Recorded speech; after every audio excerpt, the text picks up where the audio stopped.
Ainda nesta edição de Conjuntura, aqui pela TV Mar, canal 25 da NET, nós vamos conversar com o deputado federal Paulo Fernando dos Santos, o Paulão, do Partido dos Trabalhadores. Vamos conversar também com o coronel Enio Bolivar, secretário de Segurança Comunitária de Maceió. A partir de agora, nosso entrevistado é o advogado Adriano Avelino, que vai nos falar sobre dois temas: reforma da Previdência e também os efeitos da reforma trabalhista. Adriano, bem-vindo aqui à nossa Conjuntura. Bom, quais são as principais implicações da reforma da Previdência sobre o trabalhador regido pela CLT? Bom, pelo que nós temos hoje aprovado na Câmara, os efeitos são, primeiro, que eu posso destacar de importante, é o tempo mínimo de contribuição, que a proposta da Câmara foi de 20 anos.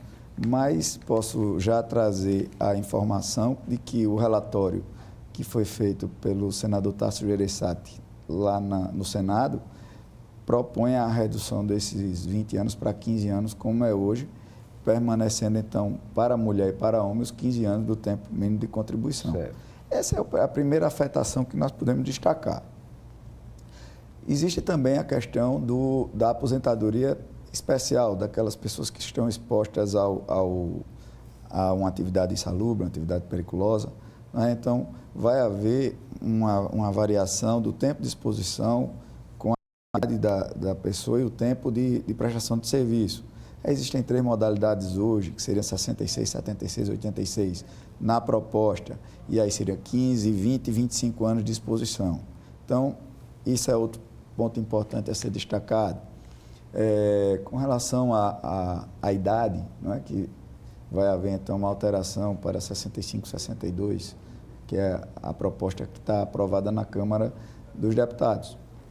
Mas, assim, o que afeta diretamente, no final das contas, é o tempo que você tem que trabalhar mais para poder se aposentar, não é? E esse equilíbrio, conforme a justificativa para essa PEC da reforma, é a equalização de gastos da Previdência. Só que essa equalização de gastos termina afetando diretamente as contratações e afeta diretamente também os contratos de trabalho como um todo. O que é que tem de pior essa PEC da Previdência para o assalariado? Na realidade, o pior é a questão do tempo mínimo para você poder ter direito aos benefícios da aposentadoria, que está sendo feita a regulação para não haver esse prejuízo, mas no final vai ficar a questão do tempo de contribuição e a idade para aposentadoria, fixada como teto para aposentadoria por idade, né? Teto não, na realidade seria o requisito mínimo, porque o teto seria a idade de uma compulsória, mas no caso do regime geral de previdência nós não temos isso. O trabalhador, em não sendo ele aposentado por invalidez, ele vai poder trabalhar até morrer, mesmo aposentado. Não vai haver nenhum tipo de obstáculo para isso. Até mesmo aquelas pessoas que possuem uma deficiência, que vão se aposentar por essa deficiência, eles não se aposentam por invalidez.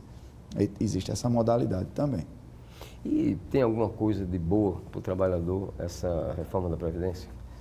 Bom, se nós olharmos pela ótica de que muitas pessoas se aposentam hoje com 60, 62 anos, ou até mesmo 58, 56, e voltam ao mercado de trabalho, teoricamente o prejuízo é apenas financeiro em relação a uma segunda renda. Certo. Porque quando você obtém a carência para a aposentadoria, você se aposenta e você volta ao mercado de trabalho, você vai agregar o seu novo salário ao benefício que você recebe. Mas, no final das contas, nós estamos falando de uma alteração que não é tão grande para o trabalhador. E considerando que hoje as pessoas ingressam no mercado de trabalho numa idade mais avançada em razão da necessidade de se qualificar, eu falo em relação àqueles trabalhadores de um nível superior, que tem uma pós-graduação, lato sensu, estrito sensu. Eu incluo, por exemplo, professores de faculdades, não é? Advogados contratados com carteira assinada, economistas, executivos. Só que essas pessoas têm uma remuneração diferenciada. Mas imagine que no dia que ele se aposentar, ele vai se aposentar com o teto da Previdência, mesmo recebendo salários altíssimos. E qual a vantagem, digamos assim, do ponto de vista financeiro, de economia que o governo vai conseguir com essa reforma?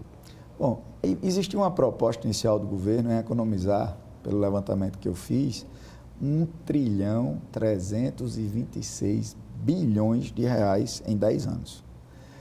Com o ajuste que foi feito pela Câmara dos Deputados, essa economia caiu para 990 bilhões de reais nos próximos 10 anos.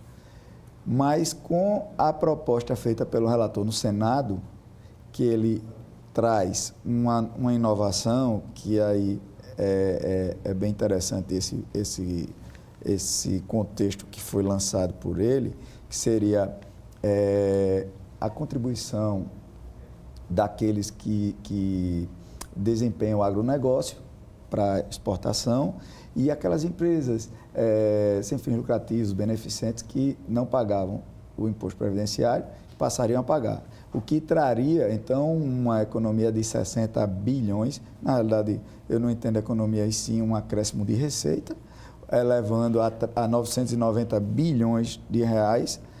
Agora, existe também a proposta dos estados e municípios passarem a integrar também a reforma, que eles ficaram fora da reforma.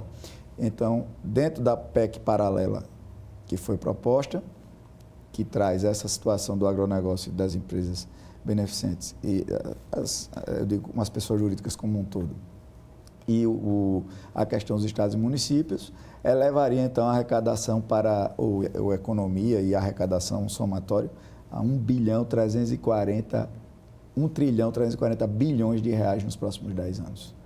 A previdência complementar que está sendo colocada nesse contexto, ela surge como uma opção ou como uma necessidade mesmo?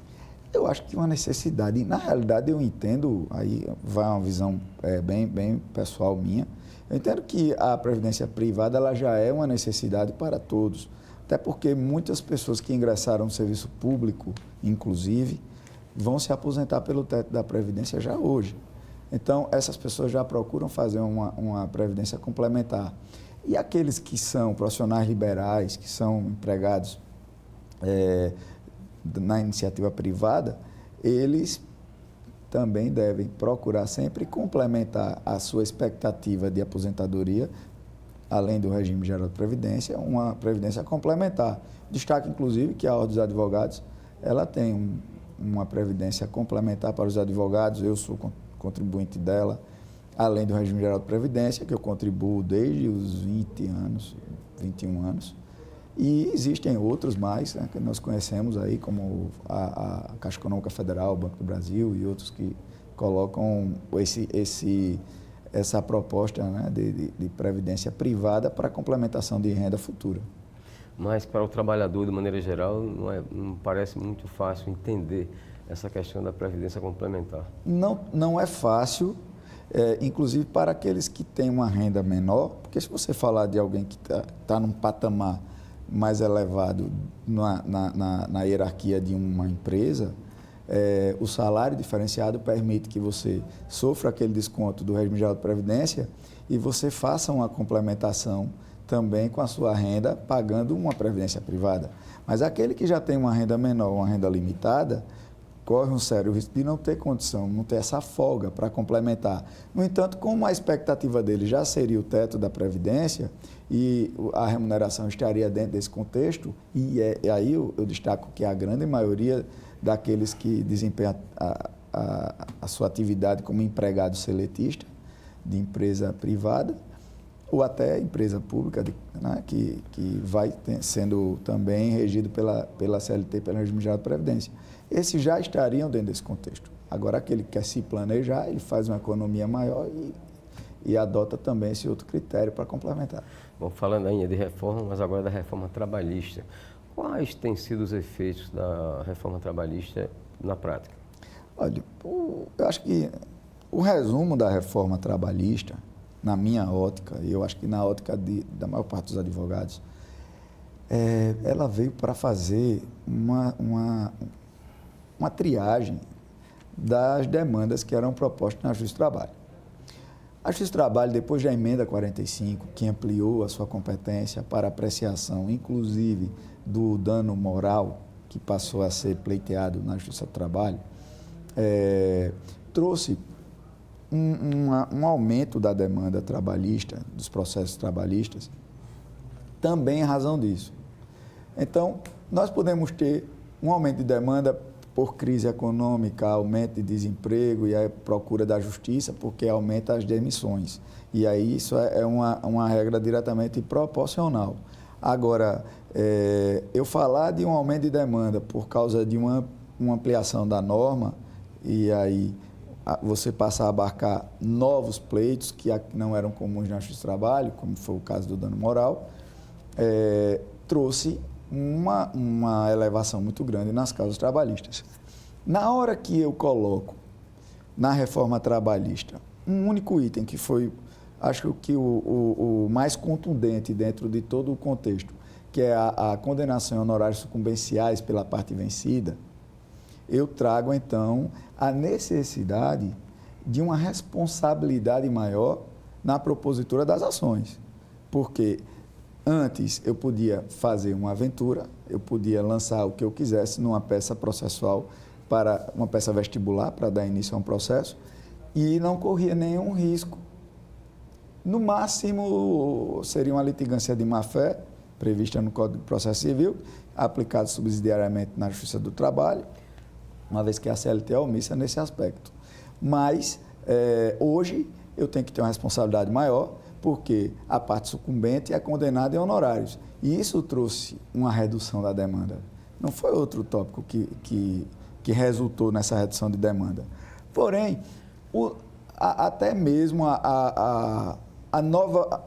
o novo formato da legislação trabalhista pós-reforma exigiu do profissional da área uma qualificação maior. Então, eu entendo também que essa redução da demanda foi o tempo de adaptação. E eu percebo agora que está havendo um aumento de demanda trabalhista, só que o processo vem com mais qualidade, com mais zelo, com mais preocupação. E aí sim, você reduz os riscos do cliente e evita que haja uma condenação em sucumbência por causa de lides que não tinham sustentação jurídica. Ok, nosso muito obrigado, então, advogado Adriano Avelino, pela sua participação nesta edição de Conjuntura. Vamos agora ao intervalo e a gente volta conversando com o coronel Enio Bolivar, secretário de Segurança Comunitária da Prefeitura de Maceió.